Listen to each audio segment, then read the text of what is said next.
Through more than 2 decades at Kenner and Hasbro, Aaron built worlds, told stories, and designed toys for some of pop culture's biggest names, including Transformers, Batman, Star Wars, and more. Join him as he explores the archives and tells you the stories of the creative process behind your favorite toys. This is the Toy Armada with your host, Aaron Archer.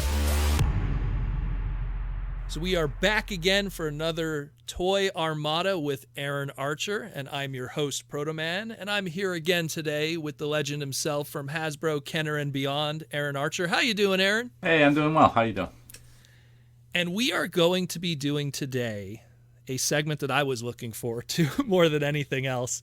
We're going to be talking about Transformers Alternators and their Japanese version, Transformers Binaltech, but more so the alternator side of it. This is going to be a multi-part series because I feel there's just so much to discuss, especially from just the whole production of it, the creation, the creativity, the licensing. I mean, even name trademarks bleed into this in a lot of ways too, because this is the first time that Hasbro truly makes an effort to modernize those classic characters in a large scale kind of way. It's been done, mildly. There was Machine Wars. Okay, we're going to kind of use those old characters and trademarks, but this is a short line, KB Toys exclusive. And they were already dabbling with those trademarks the previous year with the Transformers commemorative reissue line, kind of getting back all those trademarks, or just manufacturing new ones for some of those characters, which we'll get into in a moment. But this is the first time that we get something where we're going to take those classic characters, we're going to update them for the modern age. And this is before we had the Transformers Classics line, Universe 2.0, and Generations, and everything that we see today. And on the other side of it, car licenses, which really, while official car licenses existed in Transformers before, they never really were licensed. They were just, hey, Jazz is going to be a Porsche, and let's just hope Porsche doesn't say anything. And, in the 80s, it was the Wild West, I guess. Things got away. So, Aaron, how did Binaltech, Alternators, how did that all first kind of bubble in the beginning, and maybe even the prehistory leading up to even those ideas? Yeah. I usually like to do things chronologically, but I'm going to skip to where we started and then go back to understand how we then built it. Perfect. So in the previous times we've spoken about Armada, and we talked about how we weren't doing car licenses. We were doing fantastical takes on these characters and kind of a vibe of the 80s, but we really weren't worried about licenses. It was a bit of an issue at the end of RID, with particularly the Mercedes-Benz and Viper. Mm-hmm. So that's a half story there that we'll get to. So we understood that there was then maybe an opportunity, right? We believe in the concept of segmentation. So if you're purposely not doing licensed vehicles in one segment, that gives you an opportunity to do the opposite and see what could happen. Now, G1, to your point, was very much based on realistic cars. It's probably one of the main reasons it was attractive in the 80s. They were nice, shiny, realistic cars. And that was great in the 80s. If you go back to the 60s, 70s, 80s, Hot Wheels made thousands of car designs, largely unlicensed. Hasbro was in that tradition. Takara was in that tradition. It just was not a thing at that time. They did not take design patents out on these cars, and or didn't. Just to jump in for a sec, why do you think that was so? Because you bring that up, especially like Hot Wheels, Matchbox, even before that, Dinky and Corgi. How did they get away with that all those years? Like Ford not just coming in going, I think you're using, our car.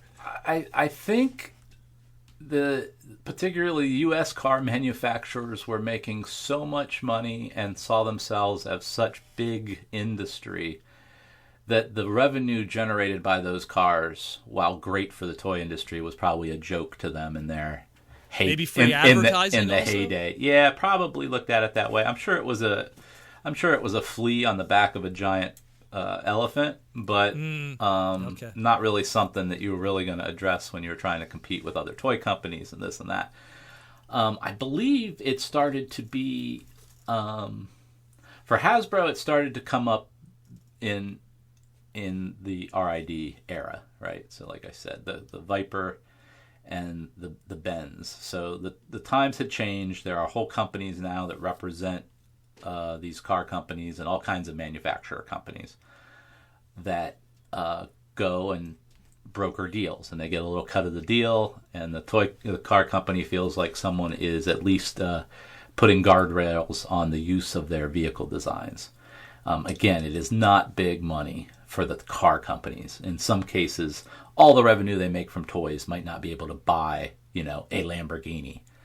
You know what I'm saying? Yeah. It really is kind of a strange thing, but you do want your car represented well if you do make a car. So they were obviously right to call out the Benz and Viper and say, hey, we represent these companies, and this looks pretty much like our car. For people that are not aware, what he's referring to was during Transformers Robots in Disguise 2001, we had a character named X-Brawn who turned into a Mercedes-Benz kind of SUV, and you had a character named Sideburn, aka Speedbreaker, that turned into a Dodge Viper. Both of those cars in their initial release, their initial color schemes were not licensed. Mm-hmm. There was no licensing on it. And then, of course, like you said, they stepped in afterwards for the second repaints. Yeah. So we had to, deal with that. At the same time, we were doing the G1 reissues. Mm-hmm. And I believe we were about to re-release Tracks. Yes. And it came up with Corvette at that same time, where they're like, you've been making this Corvette for a long time and not paying anybody. Why don't we come to some arrangement? So, it was just a realism within the toy industry, and certainly within what I was dealing with at Hasbro, that being partners with anybody we want to make cars with is a better situation than playing games, right? Yeah. There's just no, don't play games. I mean, that's a sound legal advice. So we started to have conversations with these companies. We did come to an arrangement with Corvette to reissue the G1 car. That and the Viper deal, long range, created the relationship that would end up in Alternators, and why the Viper was one of the first cars we did. It was actually, what's interesting, like historically within the brand of Transformers, it was the first time there was a car license logo on the back of the card, was that super Sideburn version. Yeah. That was the first time. And you guys actually put a tampo on that Sideburn that time with the Dodge Viper logo on the figure itself. Yep. Which the original didn't have. So that's like, if you want to pinpoint, when was the first time car licenses started to really become a thing with Transformers? It was with that release. Yes, sir. Yeah. Yeah. So, these are business things that are happening overall, and you could sense that you could have partnership, maybe. So let's look at it another way real quick. I'm a designer, and I have the choice of making up my own stuff or trying to accurately replicate some exotic European sports car. That's not easy to do, and not fun to do, and probably not worth the time to do. But if you're partnering with these companies, they can send you files, they can send you data, they can send you photos, they can be there for questions. Can we, break the form this way, that way, the other way? Oh yeah, sure. So all of a sudden you could I could see the potential of that contact helping us. But really what it was a lot of, I'll just say, complaints from the people that were buying Armada and even some of the RID stuff at the end that was made up. You're talking fans? Yeah, a little bit. Okay. And when I say complaints, it's more like, if we had my preference, I'd prefer it be a licensed car. Oh, of course. You Yeah. know, and that's not an odd attitude by any stretch. The one thing was after Beast Wars came out and that new kind of articulation was becoming the norm, and the new way weapons were being stored and everything, which was vastly different than what they got before with G1 and G2, fans were like, hey, wouldn't it be cool if you had Beast Wars engineering but with these classic G1 characters? And that was always, it wasn't a complaint, it was always, that was the next request that everyone wanted. And they kind of got it with robots in disguise, car robots. That was kind of the first, like, hey, we could do this. Yeah. You know? And totally agree. One of the things internally, and probably externally too, we did kind of hear about it. Those first 3 Car Brothers in RID, hard figures to do, right? Oh, especially Sideburn, especially. I mean, if you don't have his forearms twisted the right way, he's not going together to the car mode, you know.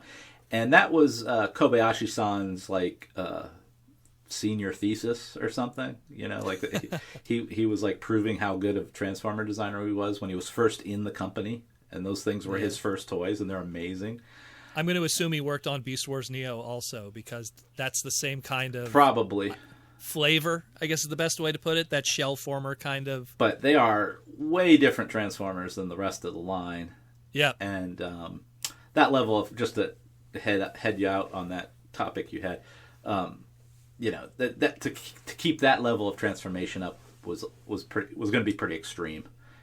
But it showed a potential that we were going away from, and that was the realistic cars with licenses and that modern posability and or weaponry and a more accurate G1 look if we could get it, or update, right? A good silhouette. Yeah.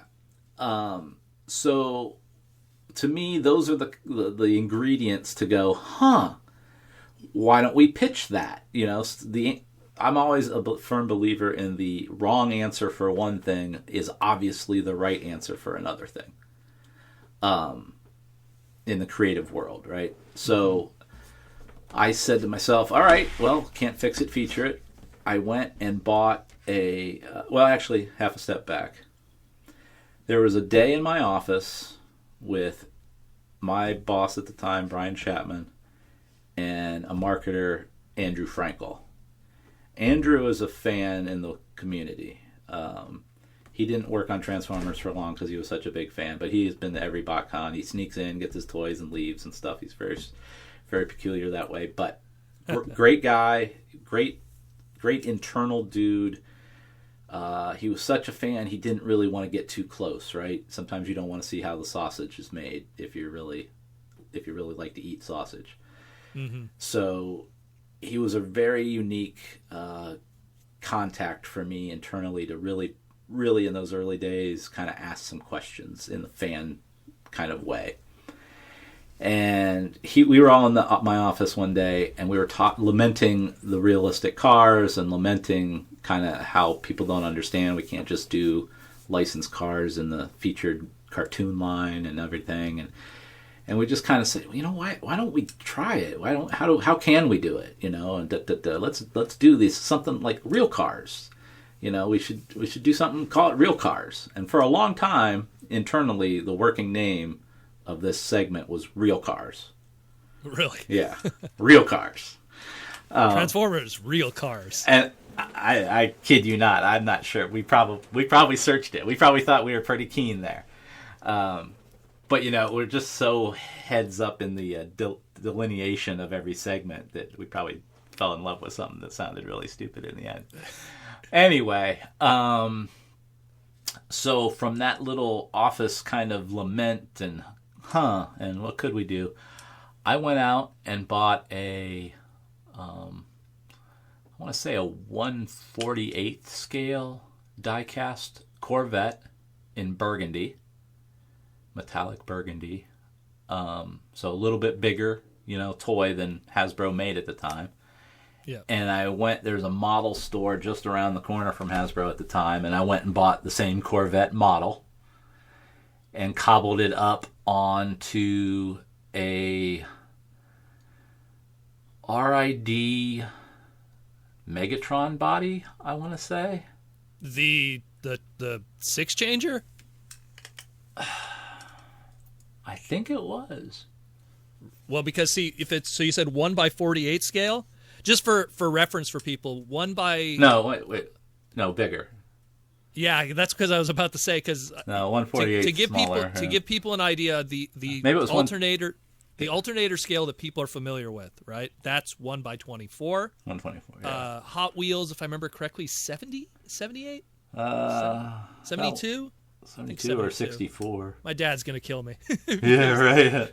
Yeah, 124, 128 scale. 48. There's 48 scale, 24 scale.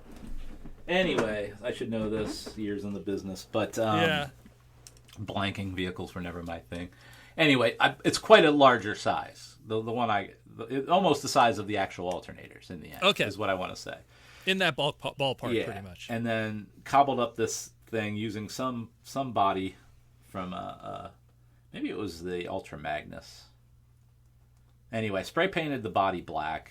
Put a different head on it, put the Corvette parts, kind of arranged them like a G1 Transformer parts would have been arranged. It was not the world's best model. I wish I still had it. I'm not even sure I have pictures of it. But having the robot there at that scale, which was a big scale at that time. I mean, we'd done the 20th anniversary Optimus internally maybe at that time, so people had an idea of a bigger Transformer, but this was like what the little brother of that would have been. And having the vehicle and the big robot there together was really impressive, and made it clear, like, oh, okay, if it costs more to make the license and you really want to show it off and you make it bigger so that you can really use those forms and iconography and special details like rims of cars and the tiny things that make cars look more realistic, then it would be worth upcharging and charging a higher price point for something like this. And that's a little more premium. Yeah, treat it more premium to get a higher price point that then would offset the license issue. You can't carve off 15, 10%, 28%, whatever it is, on a $7 toy very easily. That you're trying to do a comic, like in Armada, like add a comic book and this, that, and the other. Yeah. You wouldn't. The economics just don't work, which is why Armada was not licensed at all. Well, never was going to be. It couldn't have been. Which licensed cars. Yeah. So that left, this opportunity here that we're talking about. So where should we go from here? So I presented that model, and everyone's like, "Yeah, that's great." Now, Takara, like I will always say, anytime you present something collector or G1, they're like, yes. I think they cobbled up their version of a model real fast after they saw mine, or I think we were co-talking, like, hey, I got this idea. Would you guys be interested in that in your market? Before I even pitched it, we kind of had to, co-development kind of changed how we approached every segment, not just the big toy cartoon connected ones. It came down to tooling on everything.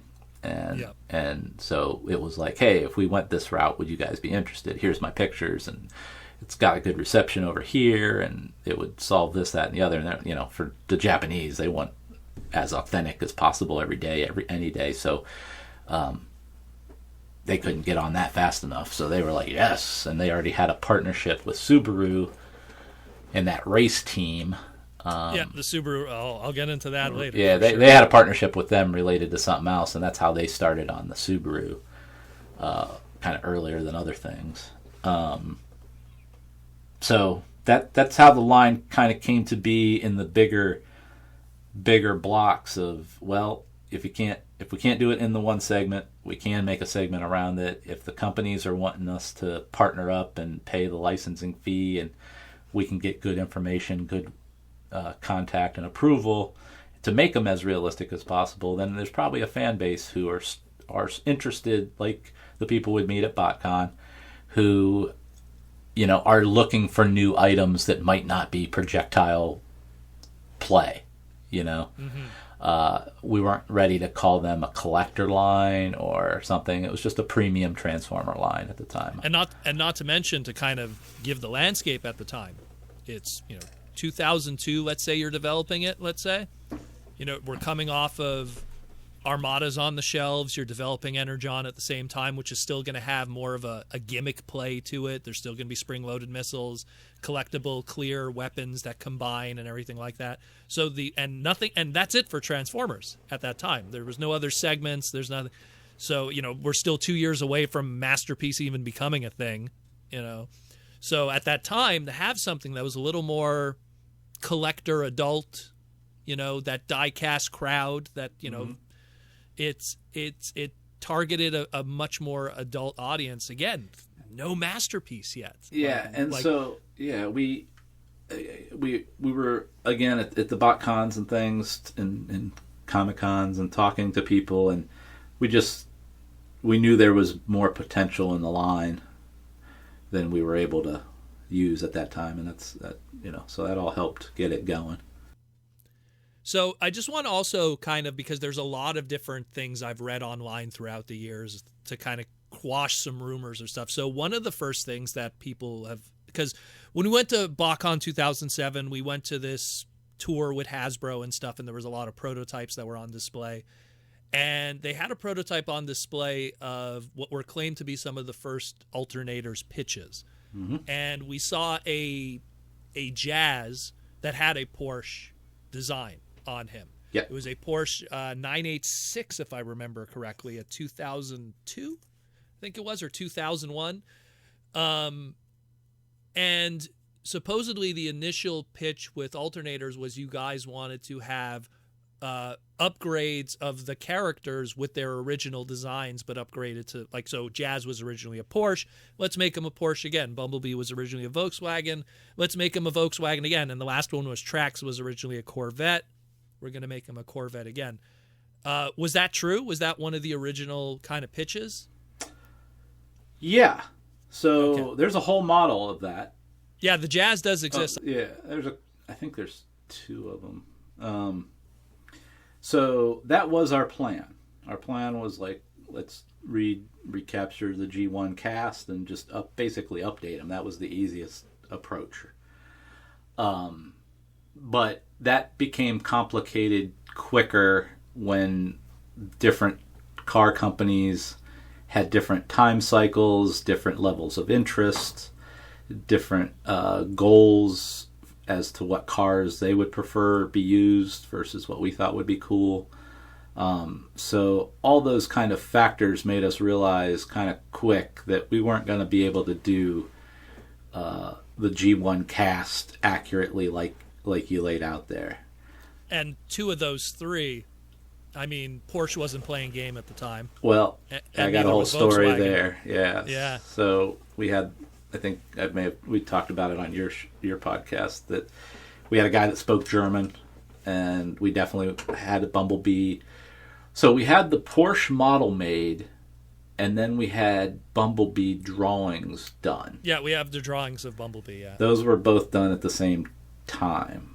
I can't tell you which is the chicken or the egg, but we didn't. I don't believe the Bumblebee model got built, but we had the guy who was from Germany, spoke German, call. Eine Minuten. Das Wagenphone ist eine Nuisance-phone. And famously, both Volkswagen and Porsche were like, "Don't call us back. We don't have any interest in your toys, your warring robot toys or something." Fascinating. I think at the time, didn't realize it was that blunt. It was very blunt. It was German blunt. It was like, "Do not call us back. We have no interest in your crap. You've already taken advantage of us for years." You know, whatever the German for screw off is. And that was that. We were like, okay. Scheisser, I think. We were like, right after that call, we were like, okay, we are never doing a Porsche. We are never doing a Volkswagen. We'll see if any of the other companies maybe have interest, but we just didn't even look after that for a long time. And we'll get into Corvette later on, too, when we get the tracks, because supposedly you guys reached out to them. They were initially not interested, and then they turned around afterwards and changed their mind, supposedly. Again, that's what I'm reading, a rumor here. Yeah, I mean, the hesitation was we had to settle the older G1 stuff first. So that was probably that Tracks reissue. Yeah.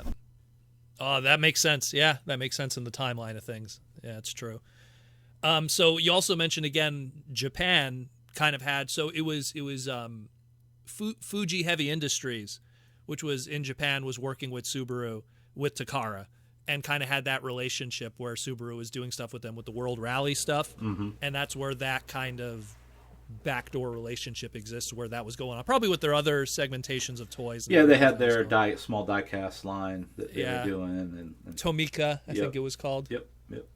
So, where do we go from here? So now there was another thing too, scale. Mm-hmm. There's a prototype that's kicking around of the Subaru one that's significantly smaller than standard alternator. Yeah. Let's say a deluxe class, if you will. Yeah, I think that one was 1/24 scale. Yeah. Now that I think of it. Like my James Bond Corgi car here, so why do these companies never put scale on these things? Is that the one that has the launching seats? Oh yeah. Yeah, my dad's got that. He has the original. Yeah, that's an 80s probably version right there. I was a big James Bond nerd, but that is a whole other podcast. Yeah. So yeah, we made that as a test to see if there could be price point changes or opportunities. Knowing that at $24, I mean, I think that thing debuted at around $24, right? Alternators when it came out. Oh, I should have looked that up. It's MSR. Yeah. That's what I remember. We tried to keep it under $24 or $25. I don't know. I think it crept up over time, but that sounds about right. It sounds like it was like a Voyager kind of scale pricing. So there's opportunity to go, okay, maybe $25 can't be an everyday purchase, but if we could figure out to do a $10 alternator at a smaller scale, but leverage the license we already have now and just kind of do a smaller scale. But in the end, it just didn't, the economics and play of it just didn't work out. You didn't need a complex license lower end item. Do you think because of that smaller scale also it didn't lead to the ease of tooling? Yeah, there's all of those factors. It would have been offset. You would have looked at an Energon toy at the time, and then this mini alternators thing, and they wouldn't have matched very well on shelf for their price value. It's true, yeah, because here's something that's the same size, but why is it now, let's say, again, because you have a license attached to it, why is that one $24? Yeah, and it doesn't shoot anything. It doesn't come with a comic book. It doesn't. It's just a car. Yeah, and it's a Subaru. Well, I will contend more days than not, a car license isn't a primary driver for a kid. So it's never a selling point. Yeah, you'd have to really leverage the fans going, oh, I remember, that character or this character, and now he's a Subaru. Cool. I don't know. That became a stretch. So back then, anyhow. Yeah, and so that's a funny thing about alternators, and we can get back to it if you want, if you have it in an order. But they are G1 remakes of these guys, but there's no story with them per se.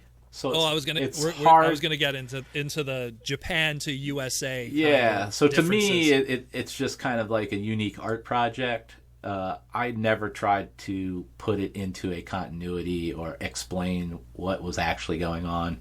I didn't need to on the Western side, but that challenge would have been crazy. Well, since you mentioned it, we'll kind of just cover it. So when this was going to be brought to market, when was the decision that on Takara's side, it's going to be Binaltech and it's going to be die-cast parts anyhow, Yep. where on the Western side, it's going to be alternators and it's going to be ABS, PVC, plastics, rubber wheels. Like, when was that decision made for like that original? Because originally it was supposed to be only 6 releases, correct? There was the original 6 guys that were planned over a span of releases. When was that decision to have that separation of the 2 different regions, have such 2 very drastically different materials used? Yeah. Well, this is drafting somewhat this whole idea off of the 20th anniversary Optimus, which had the die-cast. Yes. So you've seen the pictures of Takara's layout. They like to put that Optimus with these guys to form some sort of new visual team, right? So in their eyes, the die-cast was important historically for the brand, and because 20th anniversary Optimus was the leader. So to make it uniform. Yeah, to make it a consistent vibe of materials and weight and value. So they looked at the line that way. And also, just for fun fact, people don't realize, 20th anniversary, we didn't know that this was going to open up to become a whole huge masterpiece line. Yeah. It was 20th anniversary Optimus Prime. And on the Japanese side of things, if you bought Binaltech figures or Masterpiece Optimus Prime at the time, their trading card had the same grid pattern on it, which signified that these 2 were the same kind of line together. Yeah. And of course there's fiction, but we'll get into that in a moment. But so they definitely wanted the die-cast for that reason. We sold that item very differently in the West. It was a celebration of the anniversary and kind of a, hey, you remember this great character? Have the ultimate version of it for people who may not have touched Transformers for a while. So our reasoning for that was a little bit different. So when we came into Alternators, again, it was about bringing real licenses to the market and maybe a higher value premium product to the market, not really trying to tell the G1 story per se. yeah. And definitely not connecting it to a whole other segment that's in the U.S. Some brand, some retail environments didn't even get 20th anniversary Optimus. So how could you connect Alternators that was going to go everywhere to something someone didn't even get? It's just not. That's not how you do good business planning. And also if you could ballpark it, like just for fans that because there was always fans who were like, oh, the Binaltech ones were better because it's diecast. If, let's say, so $24.99 was the plastic version, right? Could you ballpark what would it have cost if they were die-cast? Those same I think. What do you think that would have been the MSRP on that? I don't really remember, but I have $15 in my head. Extra. Wow. Because what people don't realize, actually, even though we shared a tooling model, die-cast molds do not work as plastic molds and vice versa. So those are unique molds that Takara made from their model master in order to make die-cast parts out of that. So instead of that $40 estimation, it could be even more, you would say. Well, they did, yeah, because we didn't want to invest in that kind of extra tooling. So it could have been even more. Yeah, because die-cast, you're pouring hot metal into your tools, so your tools have to be made of a different material. They have to withstand a whole different dynamic of heat. They have to be created so that the thing spits out and doesn't spray everywhere. There's a whole die-cast manufacturing is a whole different thing. And Hasbro, we didn't need it. We didn't want that expense. It wasn't part of the line's sell factor for us. Okay. Well, that answers that question, because again, that was always like the separation when people collected that line. Yeah, we were trying to offer a premium product for those who might remember the 80s, because remember, we're also still trying to get people back behind the scenes. We are growing this brand. We're trying to get new deals. We're starting this whole thing in the background to talk to producers.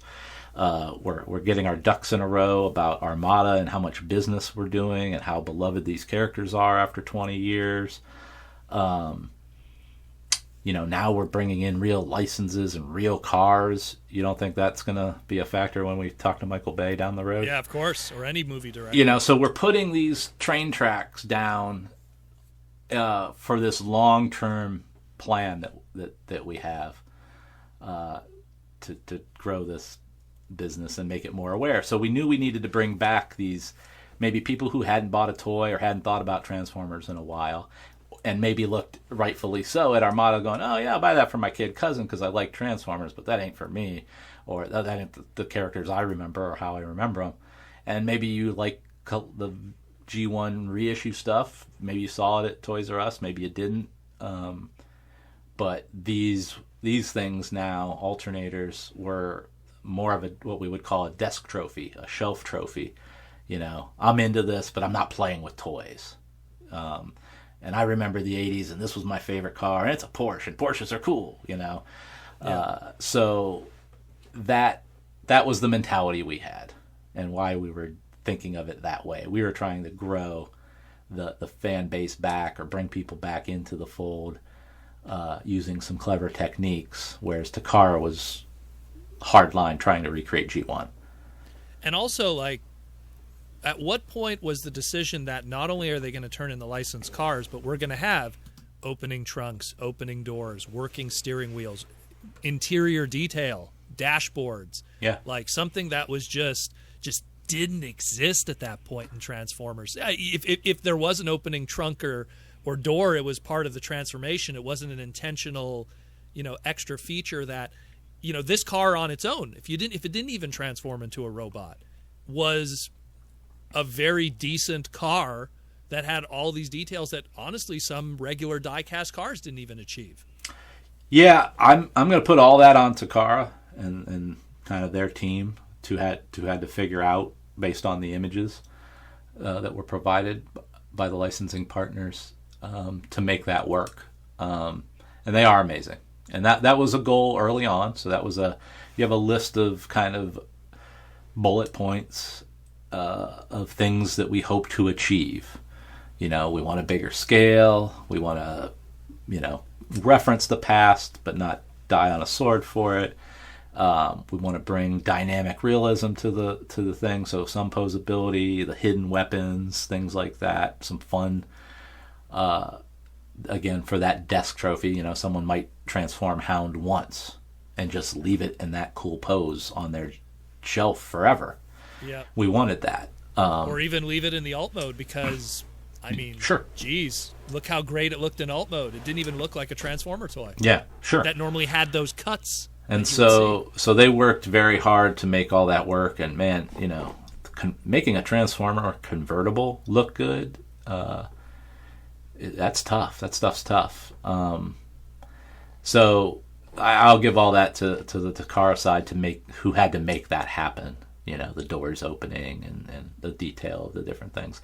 Some of the fun little side notes on the creation of these toys, beyond the licensing contacts, was, they drive on the other side of the road. Oh yeah, I'm going to get into the variants with that too. Yeah. So we'd have these left, right things, and sometimes we'd get models with the other side and stuff for our review and everything. And really, really interesting in just trying to make a global brand through two companies, through two different lenses of what cars are, And already which side to drive on the road. Yeah. And where that steering wheel goes becomes an issue. Yep. I want to ask, how did you guys fall onto instead of Transformers real cars, how did we end up with Transformers Alternators then? We had a series of brainstorms. We wanted something punchy. We wanted ideally something that said, we liked the real cars from what it said, right? As dumb as that is. But so you wanted to communicate that these were authentic and we just started playing around with car terms and words. And alternators, it is a part of a car, some cars. Mechanical power converter, pretty much. And it's kind of another word for Transformers, So that one kind of latched on earliest. Historically in Transformers, you've had tons of car terms used for character names and stuff like that, so that was not uncommon. Yeah. I'm just curious how a car's mechanical power converter, how did that mostly probably the double entendre of a transformer and a real car part of some sort. Well, and kids don't know what an alternator is. Yeah, I know, just a dumb mechanic like me would only know. And we like something with one word. Even real cars, it little on the nose, but something with one word was a better at the time, because we were doing that triple translation stuff. So if we could come up with a new word that could be the brand that didn't then need to be translated, we didn't need French. You didn't need French, alternator and the Spanish alternate. Okay, let's just call it alternators, and that is the brand. So that's how that came to be, through a series of brainstorms. So before we get into the line itself, Subaru was going to be the first one, right? That was the first one. I have here that initially you guys were going to go with the street Subaru Impreza WRX, which would be Silver Streak. And then the decision was instead to launch the line with Smokescreen instead, because he was much more dynamic looking. He was the WRC rally car. There was the decision instead, because supposedly Smokescreen was designed first, or it was not Smokescreen, Silver Streak was designed first, the silver one. And then Smokescreen was designed afterwards, the rally version. And then you guys decided to launch with that one instead because it looked better. Is that any truth to that? Here's what I remember. I remember Takara came in with the WRX model. Okay. All decked out with the rally graphics. Yeah. And said, why don't we go with this for the launch? And you look at the silver one and you look at the other one and you go, let's do it. We got this partnership. You got a partnership already, and okay, you can sign us up on it to use it globally. Okay, that's great. Let's put a pin in that partnership between Hasbro-led licensing and Japanese-led licensing. So they had the deal with Subaru that we could get in on, easy enough. And at the time, like I spoke in the last one, first waves, you can kind of bury some costs in hopes that you can figure out how to do it more. But so we kind of spent a lot of money on all those graphics and could never quite repeat that, if you see what I'm saying. Yeah, everything came after. So the costing got buried to get that awesome one out first, but we could never replicate it for the same price value. So kind of the first one's free. You're gonna have to pay for the other ones. Everyone else will have to. It's the pyramid scheme. It goes down. I mean, there's aspects of how that all plays out, but what I can't really confirm is how far along. I mean, I think we were making a Subaru, and it's the same Subaru, right? They're just like, well, it's the exact same Subaru. Yeah, if just we're like make tooling. these other parts, and the roof line, and this, and the hood thing here, and so we're like, okay, yeah, let's just do that. And then we got back to the other one later. And then we were having the good relationship with Viper. So Viper, which was Dodge, in good partnership and good humor, they're like, okay, whatever's happened, but we like what you guys make. We have cars. Let's make a deal. Let's do something. Let's make. So Viper Dodge was the most eager company that we had encountered, and that is how the Viper got to be one of the first launched items. I might also explain some other things afterwards I have questions for. So, because when we signed up with Viper or Dodge, we actually had their whole catalog. They were like, oh really? Yeah, I could have made a Dodge Charger from the 60s or whatever. We didn't need to go that route, but that's how we, the Dodge Ram truck. obviously later with Optimus. It was part of, they were the easiest to work with, and so it was like, well, we'll just do that, More story on that with the Japanese side, but we'll get to that later. Oh yeah, when we get to Prime especially. Which won't be today's episode. We're just going to be covering the initial launch of stuff. So speaking of initial launch, so world debut, first time the world learns about this, it's Toy Fair 2003, New York. You guys bring that Subaru design. You have it on display. The Transformer fandom collectively loses its mind, I will say, because we were, again, the big thing with us was, look at that car mode. You don't even think it's a Transformer toy. It looked like something that at the time, those 1x24 scale or 1x14 scale die-cast car toy companies were doing. And it transforms, and it's G1 smokescreen, and it looks like G1 smokescreen. And it's, it's the classic character updated, everything we wanted. We were freaking out. We were like, and so how was that first Toy Fair? Was like, because you had other stuff on display too. You were showing off like the second half of Energon at the time, I believe. And what was the reception, would you say? Well, I mean, it was the reception we expected, obviously, when you make something like that. I mean, it's either you're going to hit the home run or walk back because you failed, like when you make a bold statement like that. And the Transformer fans were always up for it. All these different brands we'll talk about over all these different shows. I appreciate that the Transformers fans were always like, okay, what's next? And things would come in and out of their orbit, but when they found something they really responded to and liked, we knew it. And that was, that was a good one. So I guess we'll jump into the line itself. We'll kind of go through these individually and their own individual stories and everything like that. Sure. So starting with that first one, again, the 2003 Subaru Impreza WRC rally car, aka Smokescreen. Initially launched in the number 8 car. It had a number 8 on the side. Yeah, there's two versions of that, right? Yeah. So for people that aren't aware, the number 8 on the side represented the racers at the time of Mikkonen and Lindstrom. Tommy Mikkonen, was the 4-time World Rally Champion at the time. There was that kind of connection too. It had his name on the window and everything too. It's all there.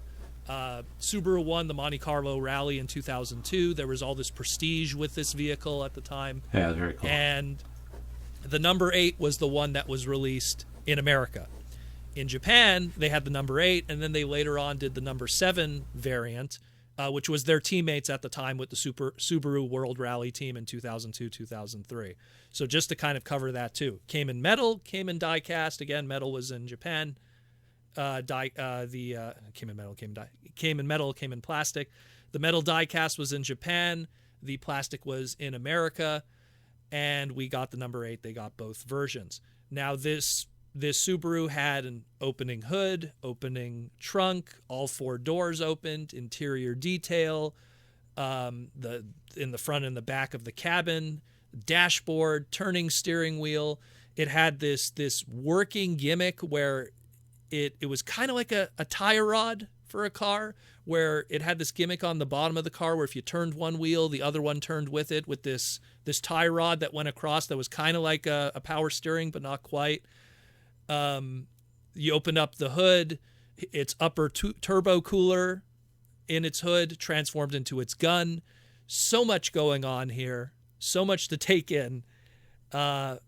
What do you remember of this release? Like, what was your take on all of that crazy stuff with it? From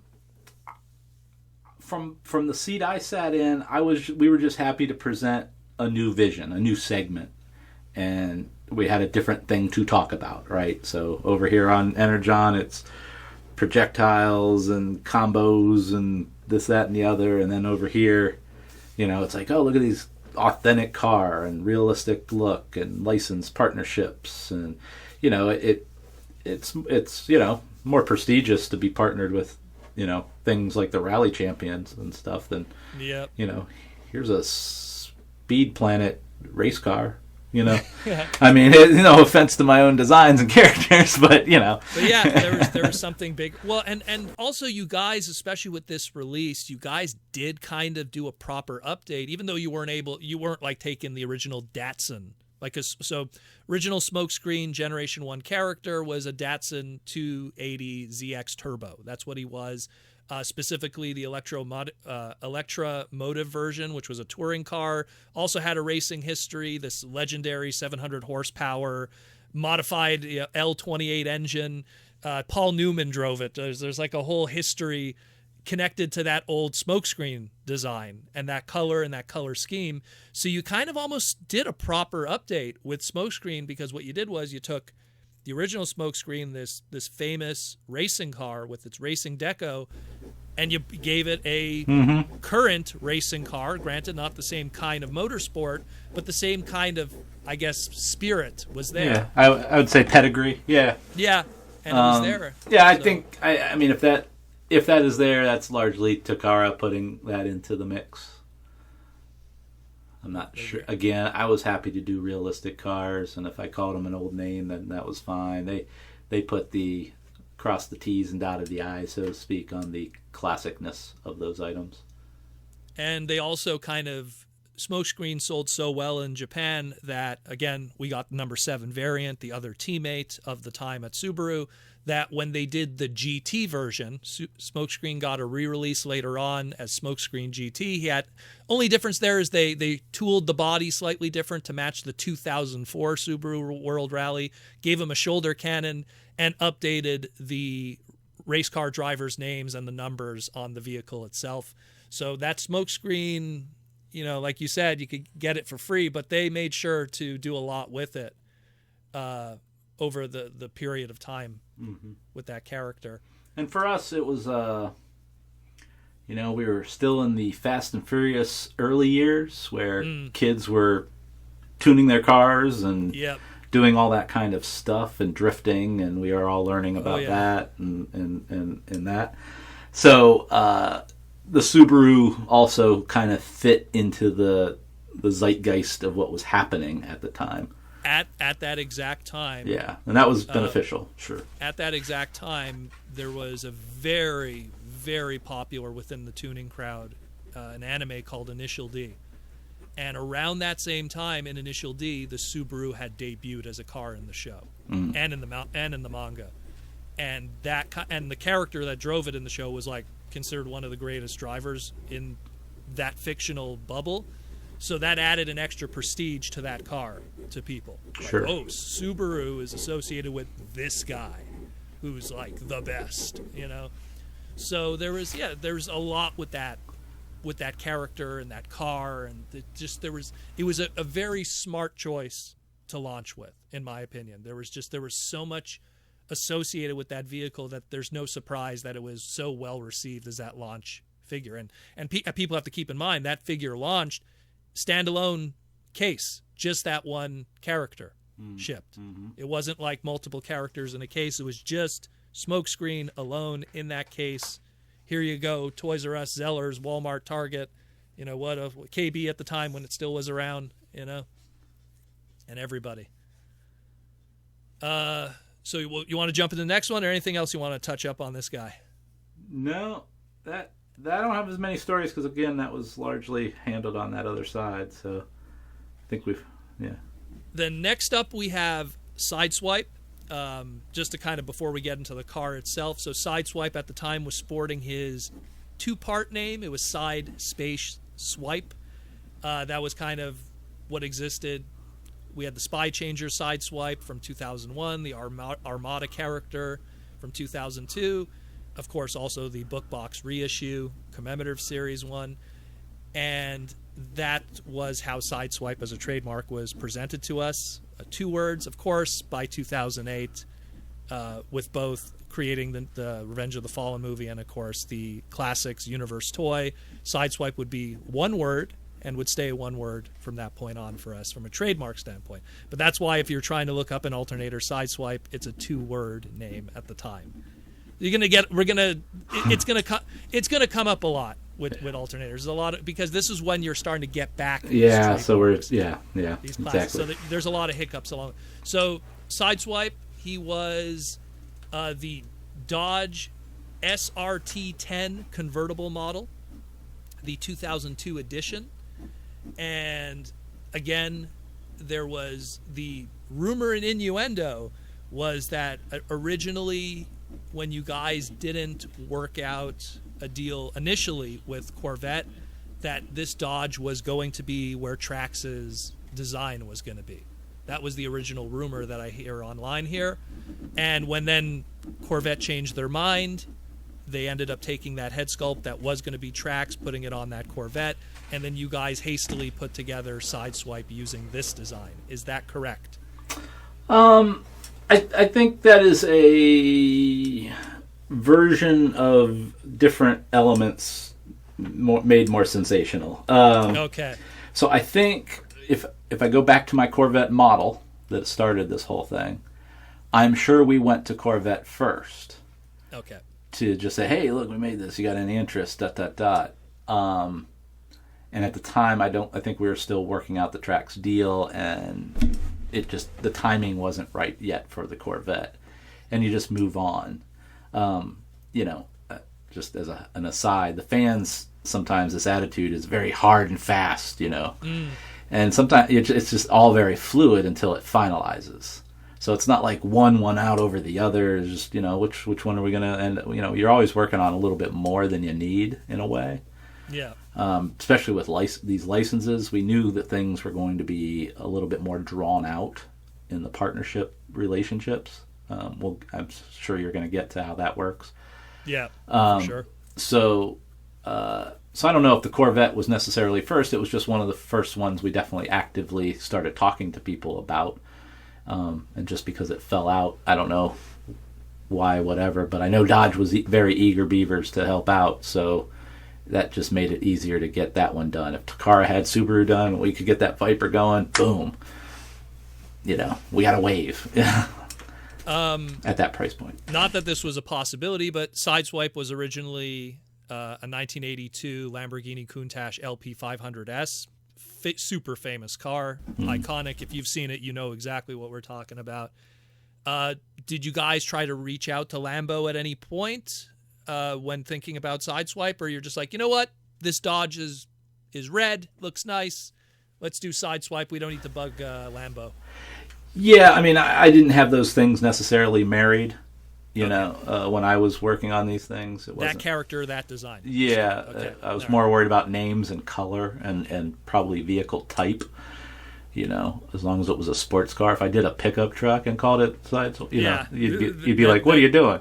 There'd be rioting. Yeah. So, and made it yellow or something. Not that we hadn't done stupid stuff like that. Not that that's not going to come up. But, so that's probably, why. Okay, so again, he turns into the Dodge SRT-10 convertible model, opening hood, opening doors, interior detail. His V10 engine also, again, transforms into his weapon. Looks pretty cool. I dig it a lot. Not much really more I could say about that one. In my opinion, probably the weaker one of the bunch. Mm-hmm. We're working out how to do the feet on that one, how to do the legs, what kind of articulation can you get. It is a convertible, which takes, you can, like I always say with Transformers, it's a puzzle. You can't hide the volume that isn't there. So a Corvette or a convertible just eats all that interior space from being robot that could have been parts. Stuff. Yeah. So so that one is a little different, but these are the growing pains that the first waves will always expose. Now we move on next to Silver Streak. Now, Silver Streak, let's just go back to trademarks for a second. So originally it was called Blue Streak back in the 80s. Why not Blue Streak? Well, around the time that you guys were doing Alternators, and even a little bit before that, there was a Martin Lawrence movie called Blue Streak around the same time, and that probably conflicted, I would imagine, with things. And Hasbro just decided, well, if we can't do Blue Streak, he's never really been blue anyways, unless you're talking to Diaclone colors, but Yeah. Why not just call him what he actually is, Silver Streak? And that kind of became his trademark for quite a while. Yeah, I don't recall the movie being an issue. I just remember we couldn't get the name Blue Streak for whatever reason, and it dawned on us in a meeting one day, like, he's not even blue. You know, why are we all lamenting the loss of a name that doesn't even reflect the character? Well, he's silver. Well, let's call him Silver Streak then. Okay, move on. Next. That's kind of how it goes. And again, Silver Streak, the new trademark, the new name, 2003 Subaru Impreza WRX street model, but this time around with a more modest spoiler wing on the back. Different WRXs have different spoilers on them. This is the more modest spoiler wing. This is the one that, because it's a street model, and because it's a street model of a car that is available both in the West and the East, it had two different versions. Initially, when this was released in America, it had the right-hand drive steering wheel. There was a small assortment of them. And then later on, a running change in the West then had a left-hand drive steering wheel on it. Do you remember that? Oh, yeah. And I'm going to assume, because I see this comes up a few times, but it's only with the cars that have street versions as opposed to the race car ones, and street versions that are Japanese in origin. Yeah, so that was more of a Takara desire to have Japanese buyers buy it's made for their market. Yeah, buy the cars that are available to them or made sense to them. If they're going realistic, you know, for them, that's what it would be. And they figured that out, and they kind of made that happen. And this time around, again, same thing, opening hood, opening doors, the trunk, the detailed interior, the upper turbo cooler makes the gun. But I guess this time around, because it has the changing of the wheels on each side of the cabin, the steering wheel does not turn. It's static this time, maybe because of the tooling to have one to the other. So there's no turning steering wheel this time, or that tire rod kind of gimmick was not available. Yeah, just like, again, some of the first items have some more intricacies that just don't make sense as you go forward. Yeah. They become a little fussy.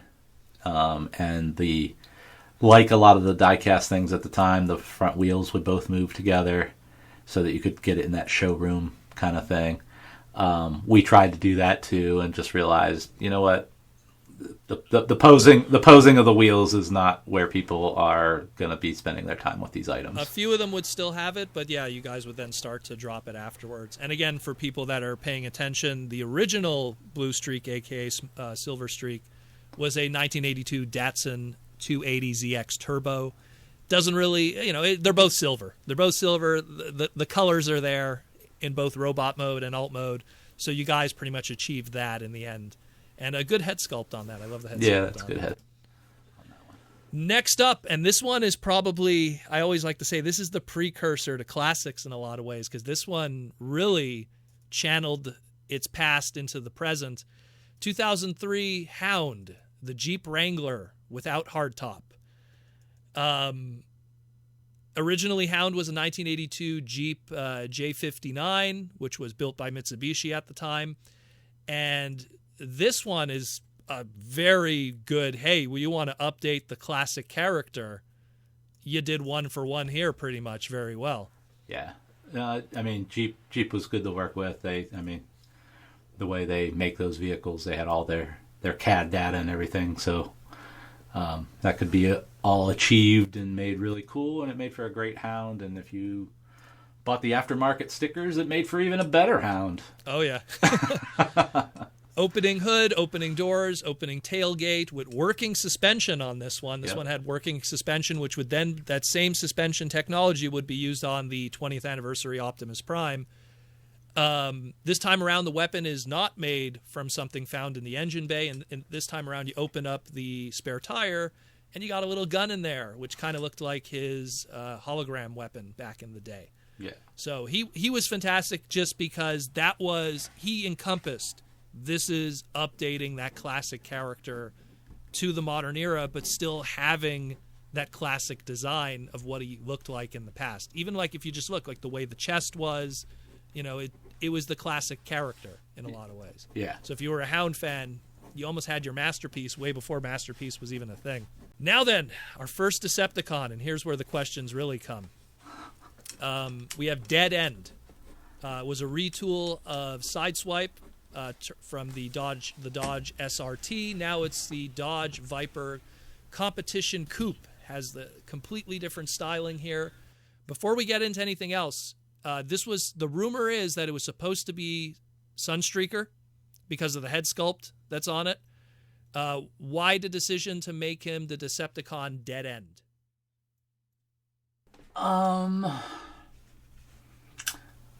If you remember anything. I remember we wanted a villain. I do recall the Sunstreaker conversation because you wanted the Carr brothers there, right? The red and yellow. I don't recall why we got away from that over this, other than to say we wanted a villain. I look at it now, being black and gray, and the other one was red and black. Like, I don't really think we separated the colors much. I don't know why yellow wouldn't have been a good option. We ended up getting Sunstreaker later, but initially, it was like, well, we have this mold. It's clearly going to be Sunstreaker. The head sculpt is that character, but we're going to call him Dead End and make a Decepticon. Yeah. Yeah, that's all I got on that. I don't know. I'm sure it was a part of, we need more variety or something. Could be. Was there a trademark maybe expiring on Dead End's side? Do you think maybe that could have been it? It's a possibility. Maybe that might be a little bit much for the dog wagging the tail wagging the dog a little bit on an alternator item, but you never know. Was, I want to say, Energon. And again, Generation 1 Dead End was a 1983 Porsche 928, the original. And of course, like we just said, Porsche wasn't playing ball, so it's not like he was going to be a Porsche anyways.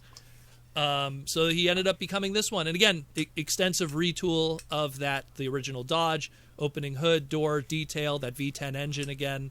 Looks pretty good, though. Looks pretty good. I mean, it was supposed to be Sunstreaker, and it will be later on. But our first Decepticon looks pretty good. Next up, here's another one just like Hound. Really kind of channeled getting that original design and bringing it to the modern era. Let's talk about Autobot Tracks. Again, trademark was brought back because they did the commemorative G1 reissue, so they got Autobot Tracks back as a trademark. There's a lot of history with this one, though. So again, Corvette didn't want to play ball. Like we said, you guys wanted to, do something with the Tracks character. It was originally going to be the Dodge, apparently. That didn't become the case. Now you could do the Corvette proper. And today we have the 2003 Corvette Z06 hardtop Tracks, but done in yellow. Now, it was released in Japan first in yellow, not his traditional blue that this character has always been associated with. Why do you think that is, that the choice was to go at yellow first? I don't remember exactly, but it had to be we didn't have enough pop. You wanted a yellow car, pretty much, as opposed to there was a lot of blue already in the lines. Yeah. I mean, it is and very the packaging close. was blue at the time. It might have all swallowed it up and not looked very good, which is part of the reason we did move to a red package. So I don't know how we ended up with that being the first choice, other than just the variety and brightness and pop. According to what happened here, Japan did it in yellow first. Hasbro was going to do it in yellow, but then there was a problem. Apparently the yellow plastic didn't work well with the test shot. That is true. It was very transparent. And then they decided, well, if it's not working really well, sure, they could get away with it because they're using die cast with theirs. We have to make ours out of plastic. So we ended up getting the blue one instead and never getting the yellow version in the West. Japan would get the blue version later on. Yeah, so I do remember that plastic being an issue. What's also interesting about the Japanese version was the Japanese version came with a flame sticker that was on the side on a piece of paper that could be added after the fact if you wanted to have a little more Generation 1 accuracy. The original Tracks had that flame on the hood of his car. We would get that sticker, but not with our Tracks release. We would get it later on with the Alternators Swerve release, which also was the Corvette design. Could be used on your Track, could be used on your Swerve. We'll get to him when we get to him. Tracks had opening doors, opening hood, really cool engineering at the time, because if you turned his steering wheel, the steering wheel actually had a rack and pinion kind of design with tie rods. So when you turned the steering wheel, the wheels actually turned left and right in unison. So wow, you guys actually made an effort with that one. And his LT6V engine turned into his gun. Yep. Which was pretty cool. And he's got the G1 missiles kind of missiles, in the design. Which again, like the effort with this one to make it a lot like the original classic character. It's the same car, it's the same pedigree of that, it's the same color scheme. It has that same silhouette with the shoulder missiles and everything. So it was really cool that you guys went out of your way to kind of do that. And much like Hound, those were the two that really encompassed what would be classics later on in terms of channeling that original, trying to get that original car design, trying to get that original aesthetic and that original look and all those key beats. Like, if you're an Inferno, you want to have that ladder behind him, not in front of him, like certain little things. He also had this character, I forgot to mention, he had 2 wrist blasters that were manually transformable on his wrist. Originally in the instructions, it says here they were spring-loaded. You guys mentioned that you're trying to get away from spring-loaded. The instructions say that they were spring-loaded. You push the button and the wrists pop out, but that was not the case. The final toy did not have that. I don't know if you remember anything about that.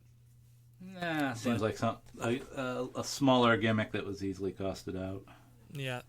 Again, for people keeping track up to this point, Tracks originally back in Generation 1 was a Chevrolet Corvette C3, which was the 1979-1980s model. So a proper upgrade and representation of that original character. Fantastic. And the last one we're going to cover today of that original run is Meister, a.k.a. Jazz. Now, why Meister? Here's on our side here from what we got. At the time, Jakks Pacific, which was making the WWF, WWE figures at the time, had a female wrestler by the name of Jazz. And she had action figures at the same time. So Meister, I guess, was the choice that Hasbro was going to go with, the Japanese name of Jazz. My recollection on that is that there is a documentary by Ken Burns on the music format of Jazz. Oh, okay. And it was a very big deal around that time, and they had locked up every category. Interesting. Okay. So you can lock up every category and not use it, and like kind of block it for 3-4 years in some categories, just to clear the lane, right? Nothing else will say Jazz, or so that was the issue there, more so than I don't recall a WWE figure, and then they don't always get proper licensing anyway, so or at the time, so I don't know about that one. I don't know why we went with Meister again. We were probably in a headspace of these are for the kind of people I've met at BotCon, so they're gonna get it, you know. Versus trying to make a communication that probably would be easier for the common person out there. Meister's kind of a weird name. Well, Meister was Jazz's Japanese name. It comes from the German word, which kind of translates to master, but in the sense of military, high-ranking officer or skilled person.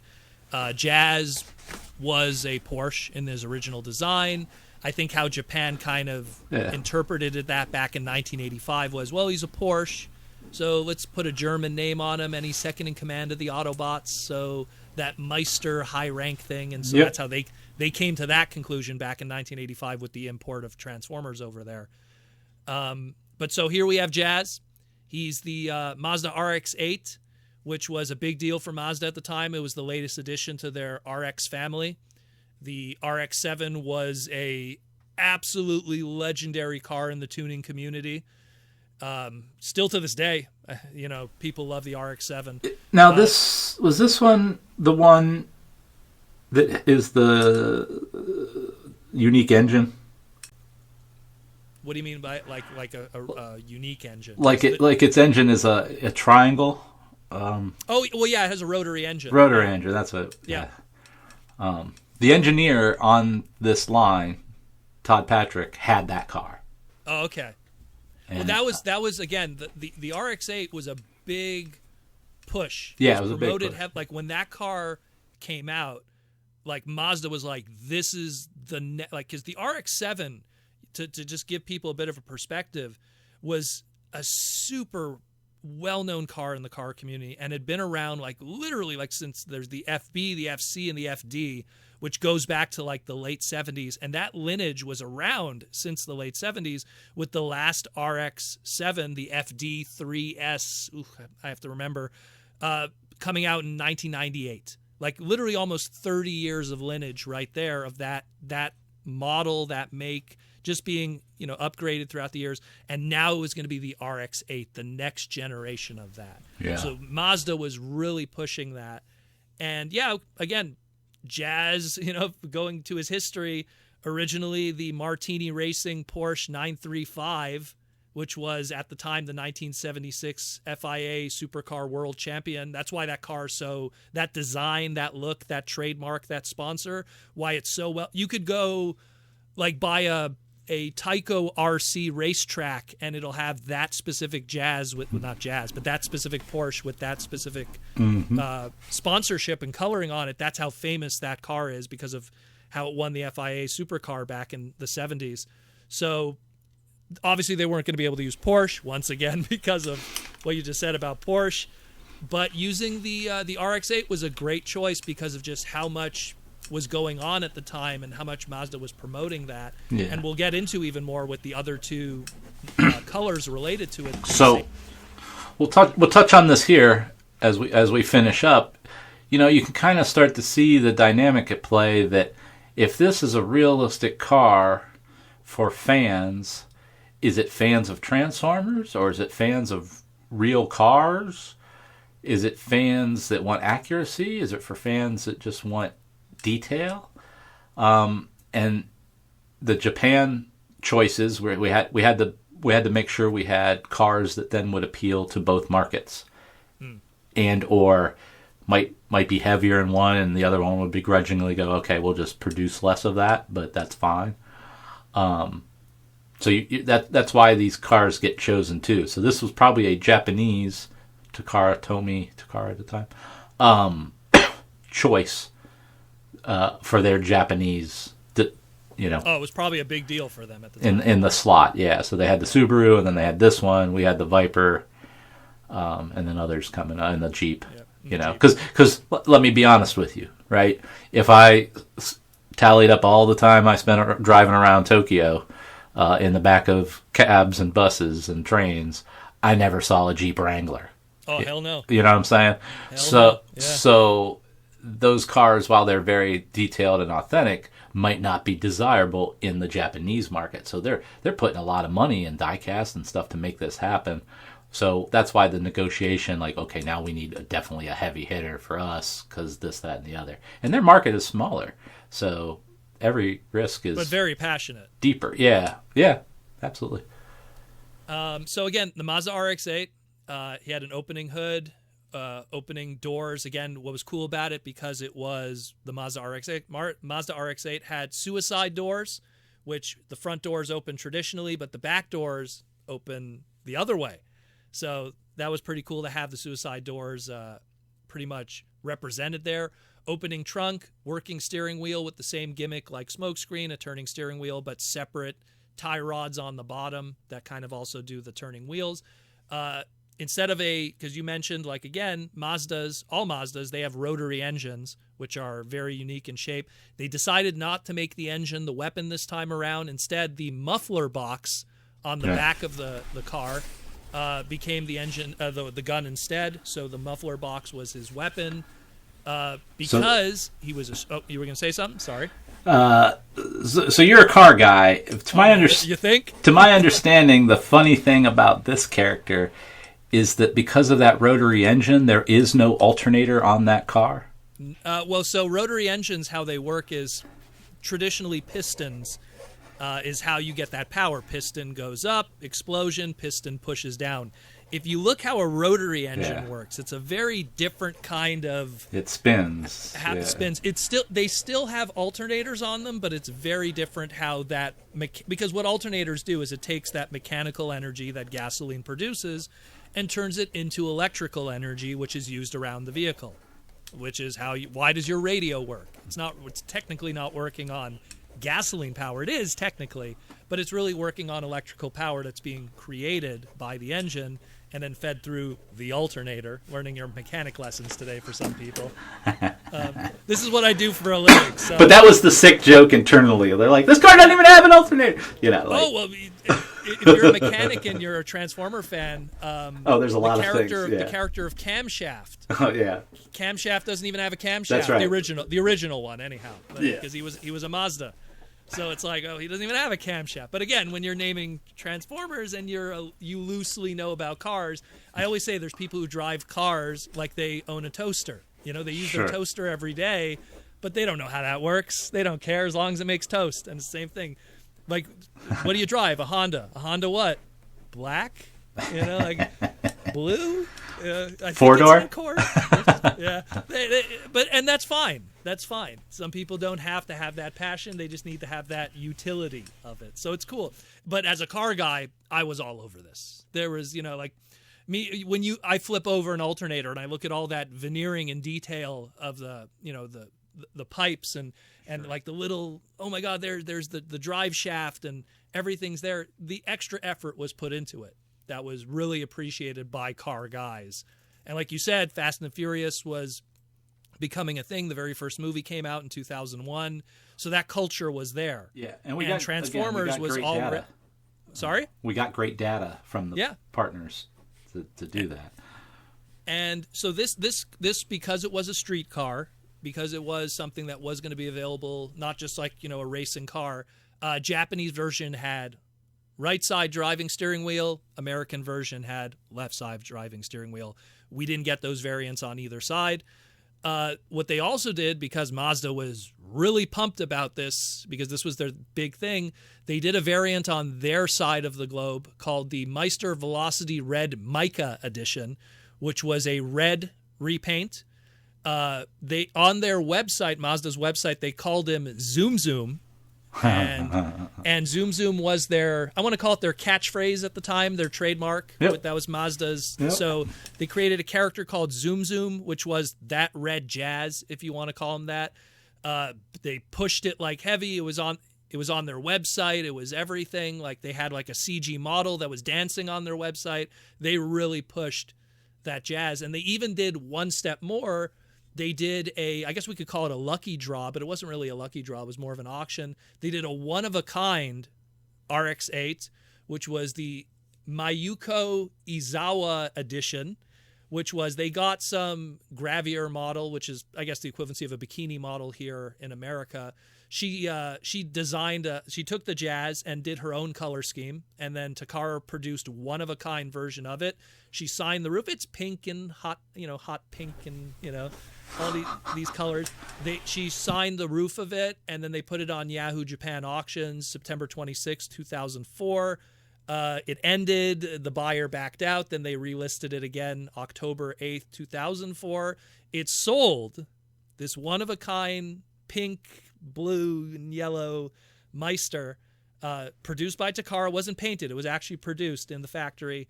It sold for 220,000 yen, which today exchanges into about $2,150 American. But good news about it, all proceeds went to the Asian Children's Orphanage by Traffic Accidents Support Association, or ACTAS, which was something that's set up in Japan, where they have money, where they have an orphanage for children that lost their parents through car accidents and stuff like that in Japan. So it went to a good organization. The winner of the auction was named God Primus, oddly enough. And up to this point has only bought 2 things on Yahoo Japan Auction, so I guess he created the account just to win this. And also as an extra bonus, you got an autograph photo of this bikini model who did all of this. Up to this point, we have never seen the robot mode of this toy. They only showed the alt mode. It was on display at some car shows just to kind of show it off, but they kept it in car mode. We've never seen a Transforms photo of this design. It was one of a kind. And again, that's why Mazda was really trying to do anything they can with this mold and pump it up, because the RX-8 was such a big deal at the time for them. And I guess Alternators or Binaltech on the Japanese side of things was another platform for them to really advertise their car, which was a brand new car at the time. So yeah. And that's it pretty much for the initial launch. So what would happen afterwards is you guys would do kind of a refresh of the imprint and everything. You'd go from the blue packaging to the red packaging, and we'll discuss that in another time in the future. But that'll be the second half of Transformers Alternators, and of course, everything that happens afterwards. So any initial thoughts before we wrap this one up about the line? No, we covered a good amount of the history of this one. Awesome. So again, if you guys have any questions, what we're going to do is we're going to field some questions, send some questions to the podcast and everything about alternators, and we'll answer it in the next segment. If you have any questions, hopefully something was probably answered already. And we're going to cover the second half of Alternators and everything that it kind of spawned afterwards, because there's a lot. There's Kiss Play, there's the Alternity line, there's a lot of things that Alternators spawned, and of course, licensed cars and some Michael Bay movies in the end. Yeah, we'll talk a lot about how the actual that sausage actually did get made. Yeah. With the licensing aspects of all of this stuff. So we'll cover all that in the near future, but I hope you guys had a good time. And again, this is the Toy Armada with Aaron Archer, Hey. And I am the Protoman, and we will talk to you guys again real soon in the future.